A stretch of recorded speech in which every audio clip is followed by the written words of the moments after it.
Confusion ही confusion है, solution कुछ पता नहीं। सॉल्यूशन जो मिला था साला, क्वेश्चन क्या था पता नहीं, कुछ ऐसे ही दिखते हैं पॉलिनॉमियल। सिंपल सिंपल तो ऐड होता नहीं हमसे, 1+2, 2+3, ये तो ठीक है, चलो मैथमेटिक्स है, इसको ऐड कर लेंगे। अभी एक्स में एक्स कैसे ऐड करेंगे, ये एक्स और वाई होता क्यों है और कहाँ से आया, और इनका मैथ्स में काम क्या होता है, रियल लाइफ में क्या काम आता है। तो इतने सारे कन्फ्यूजिंग सवालों के जवाब ढूंढेंगे हम इस चैप्टर में। दिखने में लग रहा है पता नहीं क्या है, कैसे पढ़ेंगे, कैसे समझेंगे, बट जैसे जैसे हम आगे बढ़ते जाएंगे वैसे वैसे हम समझते जाएंगे। तो चलो स्टार्ट करते हैं। लो, अब मैम पॉलिनॉमियल पढ़ाते पढ़ाते 2 का टेबल पढ़ाने लग गए। अभी 2 का टेबल क्यों पढ़ा रहे, थोड़ा लेवल तो अच्छा होना चाहिए। चलो इस लेवल को चेंज करते हैं। यहाँ हम कर देते हैं लेवल चेंज, ये होगा 12। अब यहाँ 12 हुआ है तो ये भी बदलेगा, तो चलो इसको भी बदलते हैं।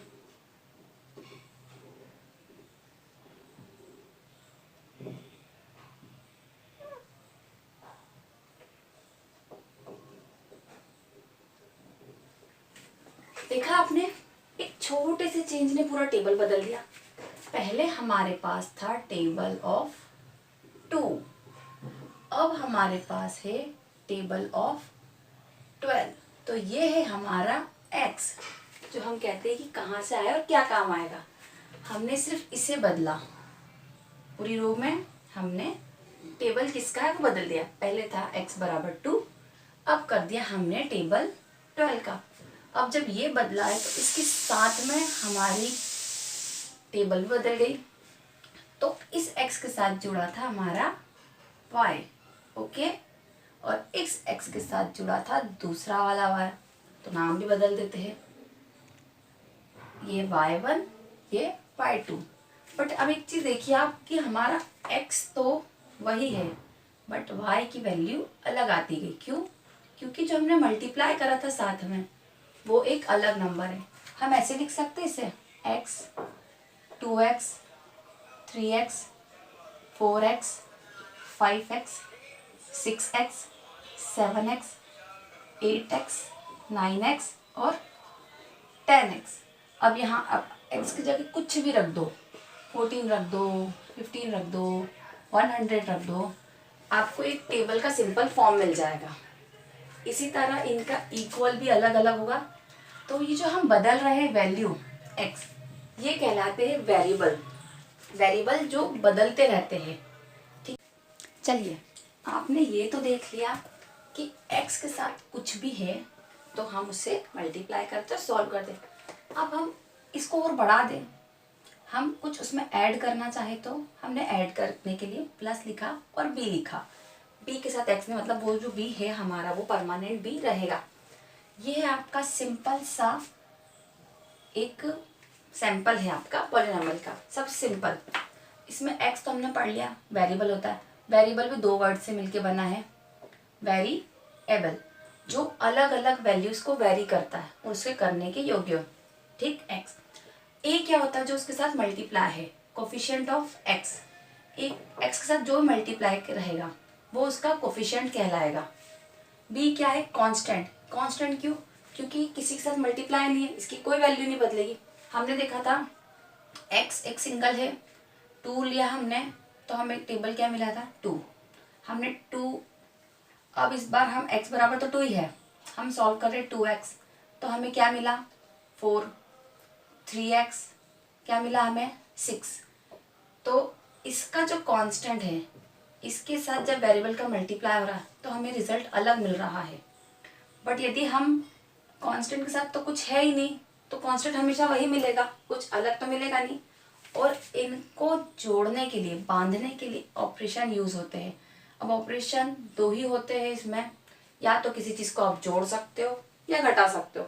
तो लिखने में हम लिखेंगे प्लस, माइनस करना होगा तो माइनस भी लगा देंगे, बट लिखा आइडल फॉर्म में प्लस ही जाता है, ठीक है। ये आपका सिंपल फॉर्म है पॉलिनॉमियल का, ये है आपका एक सिंपल पॉलिनॉमियल। अब इसमें हमें पॉलिनॉमियल नाम क्यों पड़ा, टर्म से। अभी तक हम एक ही टर्म की बात कर रहे थे, हमारे पास सिंगल था, हमने इसमें एक और ऐड कर दिया, यहाँ पे हमारे पास 2 टर्म हो गई ax। अब हम पढ़ते हैं degree of the polynomial.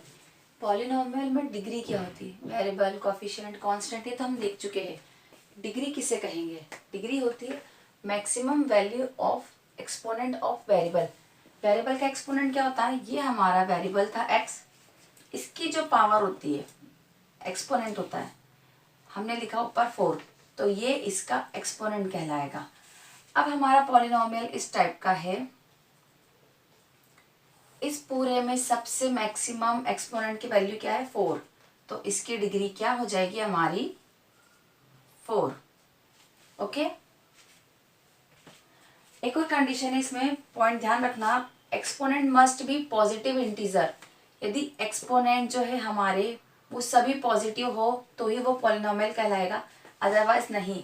For example, यदि हम लिखते 1/x प्लस 2, इसको सिंप्लीफाई करेंगे, x to the power -1 plus 2, ये एक नेगेटिव इंटीजर है, ये पॉलिनोमियल नहीं रहेगा। फॉर एग्जाम्पल हम देख सकते हैं x की power -1/8 plus x to the power 2 plus 3, कुछ भी हो सकता है आगे। यहाँ हम देख सकते हैं कि यहाँ पे एक रैशनल नंबर है, ना कि एक पॉजिटिव इंटीजर, तो ये भी एक पॉलिनोमियल नहीं है। आपको दो बात ध्यान रखनी है, पॉजिटिव होना चाहिए और इंटीजर होना चाहिए सभी एक्सपोनेंट वेरिएबल्स के, वही पॉलिनोमियल कहलाएगा, अदरवाइज वो पॉलिनोमियल नहीं रहेगा। इस तरह क्वेश्चन 1 मार्क में आते हैं, तो ध्यान रखिएगा आप, डिग्री और exponent must be positive integer. Degree हम समझ चुके हैं, डिग्री क्या होती है? एक्सपोनेंट की मैक्सिमम वैल्यू। तो हम types of polynomial on the basis of degree अब ये समझेंगे कि डिग्री के हिसाब से हम पॉलिनोमियल्स के कितने टाइप्स बना सकते हैं। यदि पॉलिनोमियल्स की डिग्री 1 है, दैट इज ax + 1 है, तो उसे लीनियर पॉलिनोमियल कहेंगे। डिग्री 2 है, इसका फॉर्म ये होगा standard form ax² + bx + c, इसे क्वाड्रेटिक पॉलिनोमियल कहेंगे। डिग्री 3 है, इसका स्टैंडर्ड फॉर्म होता है ax³ + bx² + cx + d, इसे कहेंगे क्यूबिक पॉलिनोमियल। लीनियर पॉलिनोमियल होता क्या है? हमने ये तो देख लिया कि यदि डिग्री 1 है तो उसे लीनियर पॉलिनोमियल कहते हैं। लीनियर, ये लाइन, लीनियर मतलब होता है लाइन से रिलेटेड। इसे हम जब ग्राफ पे बनाएंगे तो हमें एक लाइन मिलेगी, ये होता है हमारा ग्राफ। ग्राफ पेपर हमारा इस तरह होता है, x axis x', y axis positive side, y negative side, ये होता है हमारा 0। इस तरफ हमारे होते हैं पॉजिटिव इंटीजर्स, इस तरफ हमारे होते हैं नेगेटिव,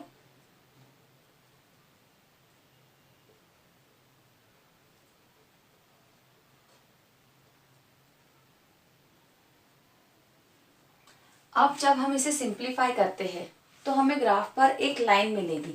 अब ये लाइन कुछ भी हो सकती है, ये लाइन इस तरह हो सकती है, ये लाइन इस तरह हो सकती है, ये लाइन इस तरह बन सकती है, इस तरह बन सकती, कुछ भी हो सकती है। ये लाइन है एनी, कोई भी बन सकती है, क्योंकि अभी हमारे यहाँ पे वैल्यू पुटनी है, ax + b ही हमारे पास लिखा हुआ है। अब आप देख रहे हो कि ये जो लाइन है, हर एक लाइन एक्स एक्सिस पे कट हो रही है और कुछ नहीं भी हो रही है।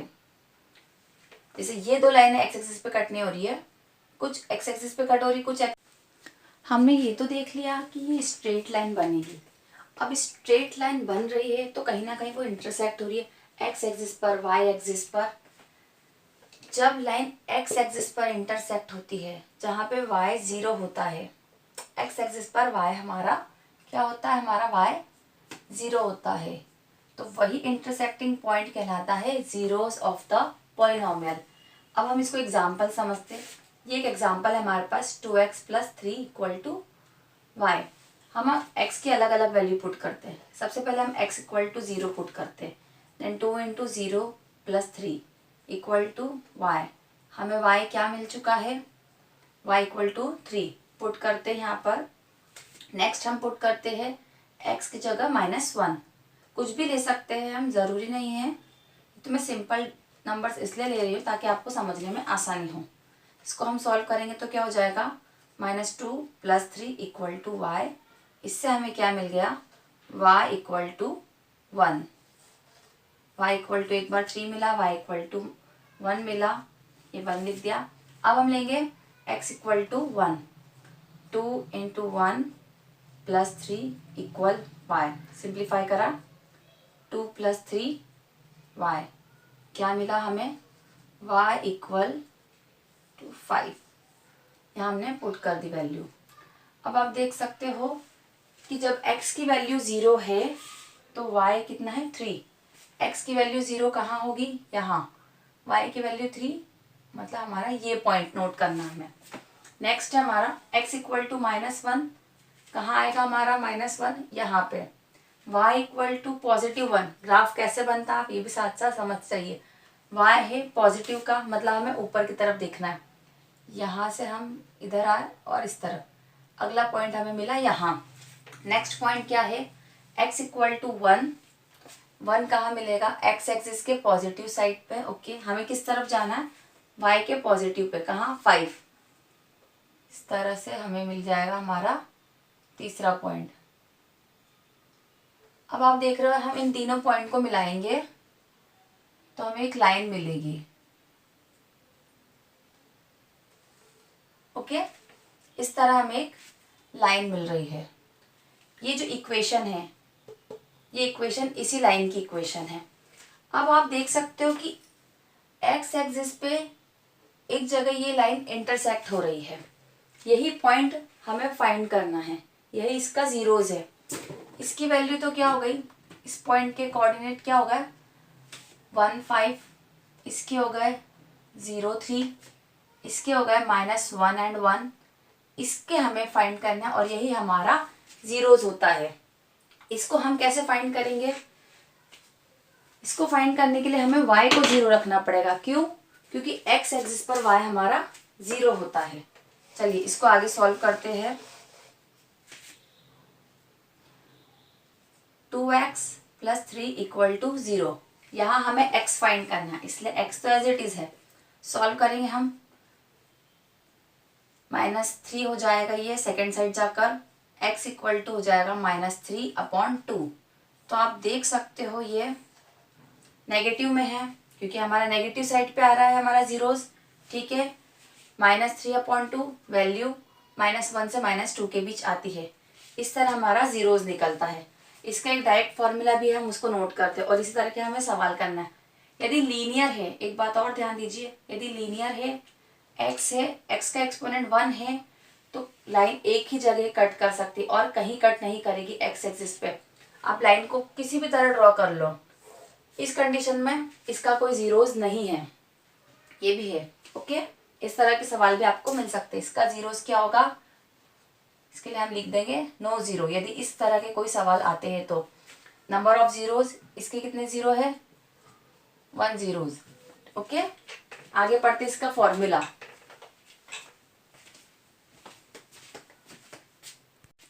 Zero of the linear polynomial ax + b is, ये हमारा -a/a होता है। सिंपल है समझना, माइनस लगाएंगे, कांस्टेंट टर्म क्या है इसमें, b है, एंड अपॉन में coefficient of x, coefficient of x क्या है a। ये हमारा फॉर्मूला, इससे हम डायरेक्ट किसी का भी जीरोस फाइंड कर सकते लीनियर पॉलिनोमियल्स का। लीनियर पॉलिनोमियल में क्या बनता है हमने देखा, एक लाइन ड्रॉ होती है ग्राफ पे। अब हम चलते हैं नेक्स्ट क्वाड्रेटिक पॉलिनोमियल में। क्वाड्रेटिक पॉलिनोमियल में क्या बनता है, ग्राफ में इस तरह के कर्व्स बनते हैं, या तो आपका कर्व ओपन अपवर्ड होगा या ओपन डाउनवर्ड होगा। इसकी भी कंडीशन है, यदि जो आपका a है वो ग्रेटर देन 0 है, यदि ये a पॉजिटिव है तो आपका बनने वाला कर्व ऊपर की तरफ से खुला होगा, और यदि ये a नेगेटिव है तो आपका कर्व नीचे की तरफ से होगा।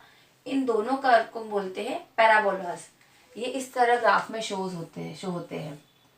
इस तरह भी शो हो सकता है हमारे ग्राफ पेपर पे, ये इस तरह भी शो हो सकता है। अब आप देख रहे हो कि ये 2 ही पॉइंट पे कट कर सकता है, या तो नहीं करेगा एक्स एक्सिस को, या करेगा तो 2 पॉइंट पर ही कट करेगा, उससे ज़्यादा नहीं। 2 पॉइंट पे कट कर रहा है मतलब इसके कितने जीरोज हुए, इसके मैक्सिमम 2 ही जीरो हो सकते हैं। क्यों, क्योंकि इनके एक्सपोनेंट इनके डिग्री पे डिपेंड करता है कि हमें कितने इसके सॉल्यूशन मिलेंगे। तो यहाँ x की पावर 2 है, x का एक्सपोनेंट 2 है, तो यहाँ पे हमें कितने जीरो मिलेंगे, नंबर ऑफ जीरो यहाँ पे 2 मिलेंगे। इसके भी आगे हम सॉल्यूशन देखते हैं। हमने ये देखा कि क्वाड्रेटिक पॉलिनोमियल में हमें 2 जीरोस मिलते हैं मैक्सिमम, तो इसे हम अल्फा एंड बीटा से डिनोट करते हैं। Quadratic polynomial ax² plus bx plus c के जीरोस हम अल्फा प्लस बीटा से डिनोट करते हैं। तो इन दोनों का सम क्या होता है, sum of zeros, that is alpha plus beta क्या होगा हमारा, -b/a। उसी तरह प्रोडक्ट ऑफ जीरोस, यदि हम इन दोनों जीरोस का प्रोडक्ट करते हैं अल्फा इंटू बीटा, तो हमें क्या मिलता है, इसी पॉलिनोमियल का c/a। अब हम एक्सरसाइज करने के लिए तैयार है। फर्स्ट एक्सरसाइज हमारी 2.1, इसमें हमारा क्वेश्चन है find the zeros of px। यहाँ पॉलिनोमियल्स के हमें ग्राफ बता दिया, हमने ग्राफ समझ लिए है कि पॉलिनोमियल्स इक्वेशन के फॉर्म में कैसा होता है और ग्राफ के फॉर्म में कैसा होता है। जीरोस क्या होंगे, एक्स एक्सिस पर कितनी बार इंटरसेक्ट हो रहा है, हमें यहाँ नंबर ऑफ जीरोस बताने कितने हैं। तो यहाँ पे एक्स एक्सिस पर तो इंटरसेक्ट ही नहीं हो रहा है, तो इसका क्या होगा, यहाँ पे नो जीरो।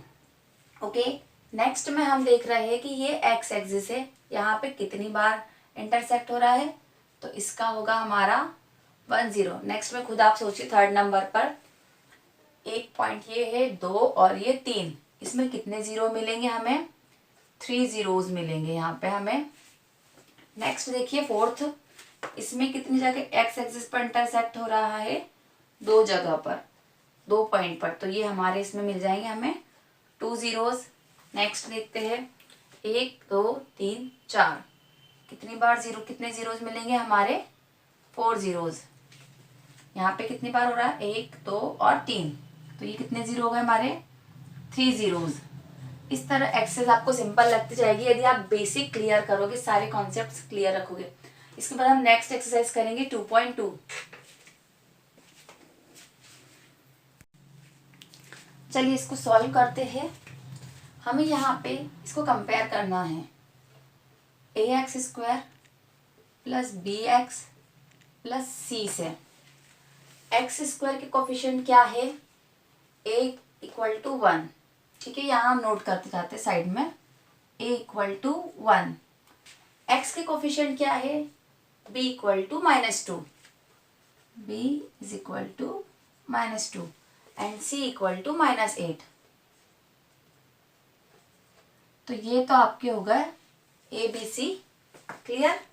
अब आगे हमें x की वैल्यूज निकालना है, इनके जीरोज निकालना है, तो हमें इस तीनों टर्म पर ध्यान देना है, इन तीनों टर्म पर ध्यान देना है। पहले हमें देखना है कि x² और c इन दोनों का मल्टीप्लाई, ओके, इसका कोफिशिएंट क्या है 1, तो 1 × -8 हमें क्या मिल रहा है, -8, ओके। अब हमारे पास है नेक्स्ट -2। -2 हमें एक ऐसी वैल्यू लाना है जिनका प्रोडक्ट 8 हो और प्लस माइनस करने पे हमें -2 मिले। तो 8 तो किनका प्रोडक्ट होता है, 8 × 1 एंड 4 × 2, यही हो सकता है। 8 + -1 करने से कुछ नहीं मिलेगा हमें, 8 में माइनस करेंगे 1 तो हमें 7 मिल जाएगा, और 8 में प्लस करेंगे 1 तो हमें 9 मिल जाएगा। तो ये तो हमारा कैंसिल हो गया। बच्चों को सबसे ज़्यादा दिक्कत इसी में आती है कि हम इसे तोड़े कैसे। नेक्स्ट हमें क्या मिल रहा था हमारा, 4 × 2 = 8, 4 - 2 हमें 2 मिल रहा है, ओके, बट हमें -2 चाहिए। -2 के लिए क्या होता है, साइन उस वैल्यू का लगता है जो बड़ी हो। यदि हमें इसको इस तरह लिख दे तो भी रिजल्ट में हमें नेगेटिव साइन मिल जाएगा। सेम साइन नहीं है तो माइनस करेंगे, 4 में से 2 माइनस हुए तो 2 बचे, बड़ी वैल्यू हमारी 4 है, इसके आगे लग रहा है माइनस का साइन, इसलिए ये हो जाएगा -2। तो हम क्या लिखेंगे, -4 + 2, ओके। इतना क्लियर होने के बाद आपका 50% सवाल सॉल्व हो गया। अब आपको इस 2x को इस तरह बांटना है, देखिएगा, x² माइनस नहीं +x, क्योंकि हम फॉर्मूले में प्लस ही लिखते, स्टैंडर्ड फॉर्म प्लस का ही होता है, -4 + 2, ओके, -8। हमने सिर्फ क्या करा है, -2 को किस तरह लिखा जा सकता है, -4 + 2 के फॉर्म में लिखा जा सकता है। इसको आगे सॉल्व करेंगे, x²। अब हम ब्रैकेट ओपन करेंगे, ब्रैकेट ओपन करेंगे मतलब कि बाहर वाली वैल्यू का अंदर वाली सभी टर्म्स में मल्टीप्लाई होगा। x × 4 क्या हो गया हमारा 4x।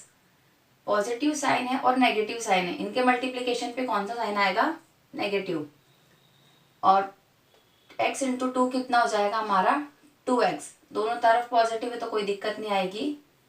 आगे इतना हमारा सिंप्लीफाई हो गया, -8। बच्चे यहाँ बहुत कंफ्यूज होते हैं, प्लस माइनस लगाए कि माइनस माइनस लगाए। आपको एक बात ध्यान रखना है, यदि सेम साइन है तो हमेशा क्या होता है, एडिशन होता है। कोई भी दो नंबर से यदि सेम साइन है, हो सकता है वो दोनों साइन नेगेटिव हो या वो दोनों साइन पॉजिटिव हो, उसका रिजल्ट क्या होगा, एडिशन। और इसी तरह यदि मल्टीप्लाई कर रहे हैं तो सेम साइन ना होने पर नेगेटिव आता है और सेम साइन है तो पॉजिटिव ही आएगा। जैसे हम -2 का इंटू -4 में करेंगे, मल्टीप्लिकेशन तो 8 हो जाएगा, बट यदि सेम साइन है तो हम पॉजिटिव का ही साइन लगाएंगे। क्लियर। यदि सेम साइन नहीं है, इस तरह समझिए, तो हम लगाएंगे इस केस में माइनस का। ये आपका साइन के लिए भी फॉलो करता है और एडिशन सब्सट्रैक्शन में भी फॉलो करता है। इसे देख लीजिए, जिस तरह -2 -4 दोनों नेगेटिव है, कुछ मत सोचिए, सेम साइन है तो ऐड कर दीजिए, कितना हो गया 6। बड़ी वैल्यू कौन सी हुई, -k। इसी तरह सेम साइन नहीं है तो पहले माइनस कर लीजिए, 4 में से 2 माइनस हुए 2, बड़ी वैल्यू के आगे क्या है, प्लस। बस इतना आपको ध्यान रखना, सेम साइन है तो एडिशन होगा, सेम साइन है तो साइन भी एडिशन का ही लगेगा यदि मल्टीप्लिकेशन हो रहा है तो। ये नोट कर लीजिए, बहुत ज़रूरी, इसको आपको आगे समझने में आसानी होगी ये चीज़ें। चलिए अब इसे आगे करते हैं। यहाँ पे हम इसे दो पार्ट में बांट रहे हैं, इनमें से कॉमन क्या निकल रहा है, कॉमन जो दोनों में है, दोनों में हमें x दिख रहा है। ओके, इस x² में से हम x निकाल लेते हैं तो बचेगा क्या, x। इसको भी हम समझते हैं क्योंकि आगे इस तरह के सवाल आएंगे, बेसिक चीजें आपकी क्लियर होना चाहिए। x² है, लिख सकते हैं 2x, ठीक है। x² मतलब x × x। अब यदि हमने एक x बाहर लिखा है तो अगला इंटू वाला x हमने अंदर लिखा है, ठीक है। माइनस 4x है, 4x को हम किस तरह तोड़ सकते हैं, 4 × x। x तो हम बाहर निकाल चुके हैं, अंदर क्या बचेगा हमारे पास 4। ओके, अब नेक्स्ट ब्रैकेट हमें किस तरह बनाना है ये आपको ध्यान रखना है, क्योंकि ये वाला बनने वाला ब्रैकेट और ये ब्रैकेट दोनों सेम होना चाहिए। अब इन दोनों में हमें क्या कॉमन दिख रहा है, यहाँ पर तो x है लेकिन इस टर्म में x नहीं है तो हम x नहीं निकाल सकते, लेकिन यहाँ 2 है और इसके प्रोडक्ट क्या होंगे 4 × 2, तो 2 कॉमन निकल सकता है, हम 2 लिखेंगे। हमें पॉजिटिव ही चाहिए ये वाला x, तो हम पॉजिटिव ही 2 लेंगे क्योंकि प्लस और प्लस सेम साइन पे हमें रिजल्ट ये मिलना चाहिए। अब यहाँ पे हम क्या लेंगे, 2 निकाल लिया हमने तो बचा क्या 4 नेगेटिव का। क्यों, क्योंकि प्लस माइनस दोनों में से कौन सा साइन लगेगा, नेगेटिव का मल्टीप्लिकेशन पे। इस तरह हमारे सेम ब्रैकेट मिल गए, तो ये दोनों ब्रैकेट हमने कॉमन लिख लिए, x - 4 x + 2। अब इसका जीरोस फाइंड करना है तो इसको इक्वल में लेके चलेंगे जीरो के। किस तरह लेके चलेंगे, ऐसे देखिए, x - 4 = 0। क्या मिलेगा हमें, x = 4। एक वैल्यू तो x की हमें ये मिल गई। आगे सॉल्व करेंगे, x + 2 = 0, x = -2। x की हमें 2 वैल्यू मिल गई, हमें पता था कि हमें x की 2 वैल्यू मिलेगी, अल्फा एंड बीटा। तो यहाँ पे हमारा अल्फा एंड बीटा क्या हो गया, 4 और -2। ठीक है, आगे क्वेश्चन बोल रहा है कि इसे वेरीफाई करिए आप। आगे हमें सॉल्व क्या करना है, हमें बताना है रिलेशन किसके बीच में, कोफिशिएंट के बीच में, कि अल्फा बीटा ए बी से किस तरह से रिलेटेड है। हम ये चीज़ पढ़ चुके हैं। Alpha plus beta, sum of alpha beta क्या होता है 4 - 2। इस तरह लिखेंगे, क्या मिला हमें 2। इसको हम इस तरह लिख सकते हैं -2 एंड -2। ओके, इस तरह लिखेंगे तो भी हमारा यही मिलेगा +2। अब हम यहाँ देख सकते हैं कि -b/a इसी फॉर्म में मिल रहा है हमें। ये हमने ये वेरीफाई कर दिया है कि alpha plus beta sum of zeros क्या होता है कोफिशिएंट के फॉर्म में। ठीक, नेक्स्ट हम देखते हैं अल्फ़ा इंटू बीटा, 4 इंटू -2 क्या मिलेगा हमें 4 इंटू 2 8। साइन किसका आएगा माइनस का। ये किसके बराबर दिख रहा है आपको c/a के, इसलिए हमने पहले ही कोफिशिएंट और कांस्टेंट को लिख लिया था। इस तरह हमारा रिलेशन निकल गया alpha plus beta is equal to -b/a, alpha into beta is equal to c/a। इसी तरह के सवाल आगे भी सॉल्व करें। +1 यहाँ पे हम कंपेयर करेंगे तो हमें a क्या मिलेगा 4, b हमें क्या मिल रहा है -4 और c इक्वल टू हमें मिल रहा है 1। ओके, अब आगे चलते हैं। हम इस सवाल में हमें चेक करना है a और c को इंटू करके।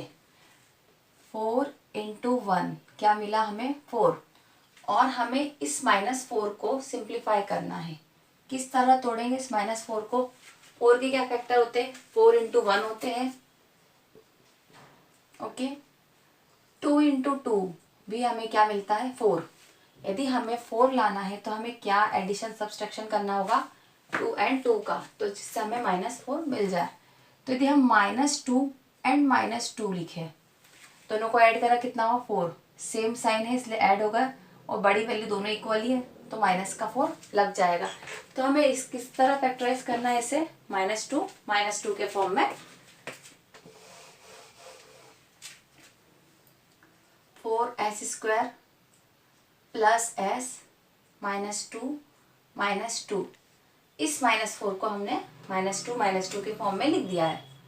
+1 4s² सिंप्लीफाई करेंगे, ब्रैकेट ओपन करेंगे, 2 इंटू s 2s हो जाएगा। इन चीज़ों पर बहुत अच्छे से ध्यान दीजिएगा, कंफ्यूज मत होइएगा। प्लस माइनस अलग अलग साइन है तो नेगेटिव लगेगा। अगेन 2 इंटू s 2s अलग अलग साइन है तो नेगेटिव लगेगा। +1 अब हमें इन दोनों में से और इन दो टर्म्स से कॉमन निकालना है। 4s² -2s दोनों में s दिख रहा है और प्रोडक्ट में 2 दिख रहा है। ठीक है, तो हम 2s कॉमन ले सकते हैं। यहाँ क्या बचेगा 2s -1 क्योंकि हमने 2s एज इट इज ले लिया है।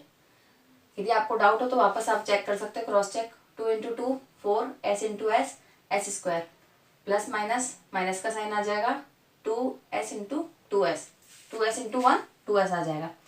अब हमें क्या निकालना है 2s + 1 है, इसमें से हम सिर्फ निकालेंगे 1 को। हमें आगे नेगेटिव नहीं रखना है तो -1 हमें बाहर लेना होगा क्योंकि हमारे यहाँ पे पॉजिटिव 2s है। तो 2s - 1 देखिए वापस से चेक कर लीजिए। 2s इंटू 1 2s साइन हो जाएगा माइनस का क्योंकि negative into positive negative, minus minus same sign है तो प्लस का साइन आ जाएगा। 1 इंटू 1 1, दोनों ब्रैकेट कॉमन -1 लिख लेंगे। अगला ब्रैकेट बन जाएगा 2s - 1। जीरोस फाइंड करने के लिए क्या करेंगे 2s - 1 इक्वल टू 0 लिखेंगे। तो s इक्वल टू हमें क्या मिल जाएगा 1/2। मैंने डायरेक्ट लिख दिया है। आई होप आपको इतना समझ आ चुका होगा। सेम ब्रैकेट है, सेम वैल्यू है, तो यहाँ पे भी s हमें क्या मिलेगा, दूसरा s भी हमें मिलेगा 1/2। अब हम यही कह रहे थे कि क्वाड्रेटिक है तो x एक्सिस पर 2 जगह कट करना चाहिए, बट जरूरी नहीं है कि 2 जगह कट करें। यहाँ दोनों जीरोस हमारे सेम वैल्यू आ रहे हैं 1/2, कोई अंतर नहीं इनमें। ठीक है, तो यहाँ हमारे अल्फा बीटा क्या हो गए 1/2 1/2। आगे रिलेशन आप निकाल सकते हो, हम अगला सवाल करेंगे। इस सवाल को आप ध्यान से देख लीजिए। इसको प्रॉपर स्टैंडर्ड फॉर्म में नहीं लिखा गया, पहले हमें इस स्टैंडर्ड फॉर्म में लिखना पड़ेगा क्यों, डिक्रीजिंग ऑर्डर में लिखना पड़ता है। x की पावर 2 है तो नेक्स्ट टर्म आनी चाहिए हमारी x की पावर 1 और नेक्स्ट हो जाएगी x की power 0, that is constant term. ठीक है, ये हमारे स्टैंडर्ड फॉर्म में लिखा सबसे पहले। अब हमें वही करना है 6 इंटू 3। 6 इंटू 3 क्या हो गया हमारा 18। ओके, अब हमें 18 तो मिल गया हमें 6 इंटू 3। नेक्स्ट हमें क्या लाना है, 7 लाना है। ऐसी दो वैल्यूज जिनका प्रोडक्ट तो 18 हो एंड प्लस माइनस क्या हो 7। आई होप आपको समझ आ रहा होगा। अब 18 के लिए हमारे पास क्या कंडीशन है, 18 के फैक्टर क्या होते हैं, 2 इंटू 9 होता है। ओके, 3 इंटू 6 तो हमें लिख ही रखा है, तो इन दोनों को ऐड करने पे तो हम देख सकते हैं या तो 9 आएगा, माइनस करने पर 3 आ जाएगा, तो जो हमें नहीं चाहिए। यहाँ देखिए कि 2 इंटू 9, 9 माइनस 2 मिल रहा है, हमें चाहिए नेगेटिव, तो बड़ी वैल्यू के आगे लगा दीजिए नेगेटिव और छोटी वैल्यू कर दीजिए पॉजिटिव। क्या मिल जाएगा हमें, माइनस का 7। ओके, अब हम आगे बढ़ते हैं। 6x² प्लस एक्स लिखेंगे हम -9 प्लस 2 माइनस 3। आगे आप समझ रहे हो सॉल्व करने का तरीका, मैं करती जा रही हूँ, देखते जाइए। ब्रैकेट ओपन करा, -9x प्लस 2x माइनस 3। अब देखिए इनमें क्या कॉमन दिख रहा है, x तो दोनों में कॉमन है, दोनों के फैक्टर 3 है, तो हम 3x निकाल सकते हैं। 3 इंटू 2, 3 इंटू 2 इक्वल टू 6। ठीक है, और x² में से हमने निकाला 1x माइनस 3 इंटू 3, 3 इंटू 3 9 और x तो हम ले चुके हैं तो ब्रैकेट क्लोज। नेक्स्ट लेंगे हम प्लस, अब 2x माइनस 3 यहाँ तो एज इट इज ही दिख रहा है, वही का वही मिल गया, तो हम यदि 1 से इंटू कर देंगे तो हमें 2x माइनस 3 मिल जाएगा। दोनों ब्रैकेट को कॉमन लेते जाते हैं, दोनों ब्रैकेट का 2x माइनस 3 लिया, अगला ब्रैकेट हमें मिल जाएगा 3x प्लस 1। इसका जीरोस फाइंड करने के लिए हम लिखेंगे आगे 2x minus 3 equal to 0, 2x equal to 3, x equal to 3/2। ये हो गया हमारा 1 0। नेक्स्ट है हमारा 3x प्लस 1, इसको सॉल्व करेंगे। 3x plus 1 equal 0, 3x equal -1, x equal -1/3। ये हमारे दोनों ज़ीरो निकल चुके हैं, इनको आगे सॉल्व करेंगे। इसे आप लिख सकते हो आगे इस तरह alpha and beta. Okay, next करते हैं। अब आप देखोगे, सोचोगे क्वाड्रेटिक पॉलिनोमियल तो है बट इसकी कांस्टेंट टर्म कहाँ है, तो इनमें से एक आधी टर्म मिसिंग हो सकती है, बस एक्सपोनेंट पे डिपेंड करता है वो मैक्सिमम क्या है। तो यहाँ पे कांस्टेंट टर्म हमारी क्या है 0। a तो हमारे पास 4 है, b हमारे पास 8 है एंड c हमारे पास 0 है। ओके, अब हम इसको डायरेक्ट सॉल्व कर सकते हैं, इनमें डायरेक्ट कॉमन दिख रहा है हमें, दोनों में u है और 4 के फैक्टर से, तो 4u कॉमन लिया हमने, यहाँ से अंदर बच रहा u प्लस 2। ऑलरेडी दो मल्टीप्लिकेशन दिख रहे हैं तो हम जीरो से कंपेयर कर सकते हैं इसको। ये हो गया हमारा फर्स्ट, u इक्वल टू 0। अगला ब्रैकेट हमारा है u plus 2 equal to 0, that is u equal to -2। ये आ गए हमारे अल्फा एंड बीटा, जीरोस निकल गए, इनका सम प्रोडक्ट आप करिए। अब इस क्वेश्चन में देखेंगे तो हमें b मिसिंग दिख रहा है। कंपेयर करिए, a equal to 1, b equal to 0 and c equal to -15। जिस तरह सवाल थोड़ा अलग दिख रहा है, सॉल्व करना उतना ही आसान है। इसको हम डायरेक्ट ही जीरो फॉर्म में लिख सकते हैं। t² इक्वल टू 15 हो गया आपका। अब t का स्क्वायर हटाएंगे तो √15 हो जाएगा। √15 मतलब कि ये एक पॉजिटिव भी मिल सकता है और एक ही नेगेटिव मिल सकता है। मतलब हमें जो हमारे अल्फ़ा बीटा मिले हैं, पॉजिटिव 15 लिख लीजिए एंड नेगेटिव 15 लिख लीजिए। अब कुछ नहीं रहता तो हम पॉजिटिव ही मानते, इसलिए पॉजिटिव साइन लगाना ज़रूरी नहीं है। ये हो गया हमारे अल्फ़ा बीटा। नेक्स्ट करते। नेक्स्ट सवाल में क्या है हमारा, a इक्वल टू हमारा 3 है, b equal -1 and c equal to -4।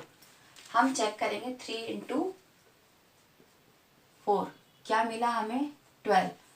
अब हमें दो मल्टीप्लिकेशन ऐसे निकालने, ऐसे वैल्यू निकालने जिनका मल्टीप्लिकेशन 12 हो और प्लस माइनस हमारा क्या आए -1। तो हमें यही दिख रहा है कि 4 - 3 होता है 1। हमें नेगेटिव चाहिए, बड़ी वैल्यू पॉजिटिव है तो इस माइनस लगा दीजिए, इस पर प्लस लगा दीजिए, कोई रिजल्ट में अंतर नहीं आया है।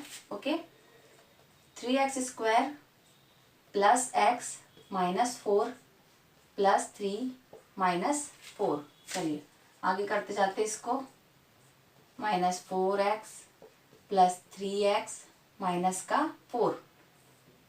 यहाँ पे आपको क्या कॉमन दिख रहा है, इस फर्स्ट टर्म में x ही कॉमन है, 3x -4 एज इट इज दिख रही है ये, तो हमें +1 ही लेना है। 3x -4 कॉमन ब्रैकेट हो गया 3x -4, नेक्स्ट ब्रैकेट हो गया हमारा x + 1। चलिए इसको आगे सॉल्व करते हैं जीरोज निकालने के लिए। 3x -4 equal to 0, 3x equal 4, x equal to 4/3। Next करेंगे हम x + 1 equal to 0, x equal to -1। ये लीजिए, ये हो गया हमारा अल्फा, ये आ गया हमारा बीटा। नेक्स्ट क्वेश्चन करेंगे हम।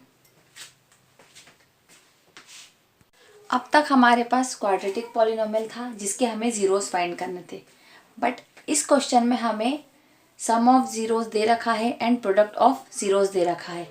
इनकी हेल्प से हमें क्वाड्रेटिक पॉलिनोमियल इक्वेशन को बनाना है।